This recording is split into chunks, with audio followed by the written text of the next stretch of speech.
মুসলমান, নবী যে শেষ নবী তার আরো প্রমাণ আছে। এন্তেকালের 81 দিন আগে কয়দিন? কথা বলেন, সবাই বলেন কয়দিন? এন্তেকালের 81 দিন আগে আমার নবী চলে গেলেন আরাফার ময়দানে। সুবহানাল্লাহ বলেন।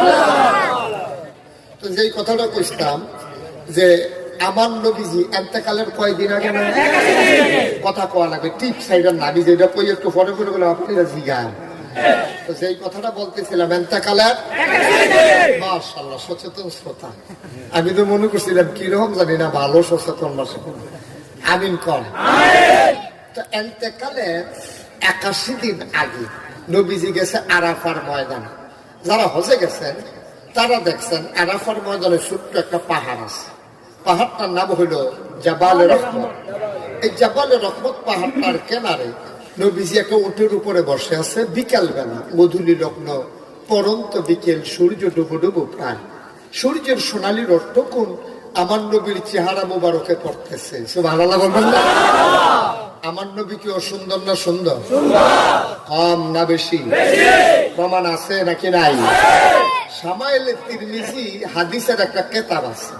এটার ভিতরে নবীর সৌরভ, নবীর সিরত, নবীর নমুনা, নবীর চরিত্র সব এই কিতাবটার ভিতরে বর্ণনা করছে। সুবহানাল্লাহ বলেন না?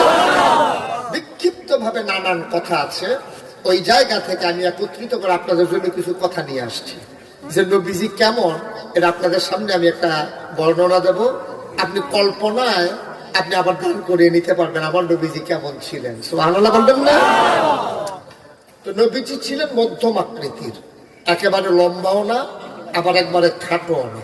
তিনি ছিলেন মাঝাবো। সুবহানাল্লাহ বলবেন না? তার চুলগুলো ছিল হালকা হালকা কোঁকড়ানো, ঘাড় পর্যন্ত প্রলম্বিত।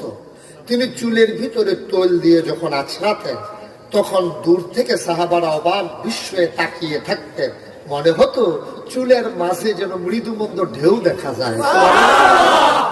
নবীর কপালটা ছিল চওড়া, ঠোঁটগুলো ছিল এই ভ্রুগুলো ছিল জোড়া ভ্রু।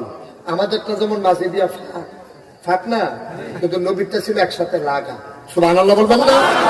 এবং ঘন চোখের যে পাতাটা, এই পাতাটা ছিল গোলাপের পাপড়ির মতো।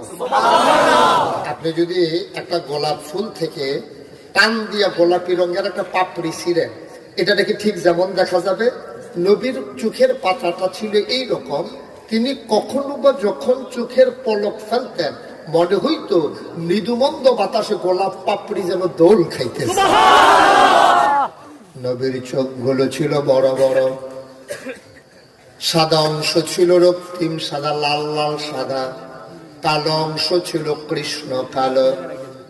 মুসলমান, নবীর নাকটা ছিল খাড়া, নাকের ভেতরে ছিল চিকন ছোট্ট দুইটা ছিদ্র, নাকের নিচে ছিল চিকন সরু গোঁফ, ঠোঁটগুলো ছিল গোলাপি রঙের। আমার নবী কখনো বা যখন মুচকি হাসতেন, ঠোঁট দুইটা যখন একটু ফাঁক হইত, সামনের দাঁতটা যখন বের হইত, মনে হইত গোটা পৃথিবীতে যেন বিজলি চমকাইছে।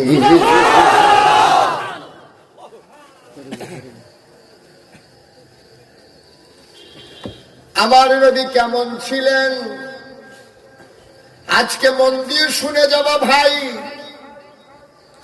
নবী যখন দুপুর বেলা ভর দুপুরে ঘামতে ঘামতে আমার মায়েদের ঘরে যেতেন, নবীর বিবিরা হইল আমাদের মা। সুবহানাল্লাহ। উম্মাহাতুল মুমিনিন, মুমিনদের জন্য নবীর বিবিরা হইল মা। এই জন্য নবীর ইন্তেকালের পরে নবীর বিবিদেরকে বিবাহ করা হারাম। সুবহানাল্লাহ। দুপুর বেলা ঘামতে ঘামতে নবীজি যখন বিবিদের ঘরে যাইতেন, তারা দেখতো কপালের ভিতরে মুক্তার দানার মতো ঘাম। সুবহানাল্লাহ বললেন। মায়েরা বলতেন, ইয়া রাসূলুল্লাহ, ইয়া হাবিবাল্লাহ, গোস্তাখি মাফ কর দিজিয়ে, বেয়াদবি মাফ করবেন। ও নবী, আপনি চুপ করে একটু বসেন। নবীজি বসতেন। মায়েরা ঘরের কোনায় গিয়ে ছোট্ট শিশি বের করে আনতেন। কপালের ঘামগুলো অতি যত্নে আমার মায়েরা শিশির ভিতরে ঢুকাইয়া বুক বন্ধ করে রেখে দিতেন। কেতাবে আসছে ঈদ যখন হইতো, বিয়ে যখন আসতো, নবীর জমানো ঘাম আমার মায়েরা আতর হিসাবে ব্যবহার করতেন।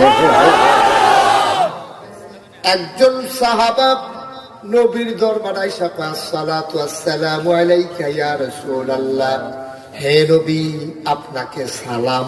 সুবহানাল্লাহ। নবীজি সালামের জবাব দিলেন, ওয়া আলাইকুমুস সালাম ওয়া রাহমাতুল্লাহ।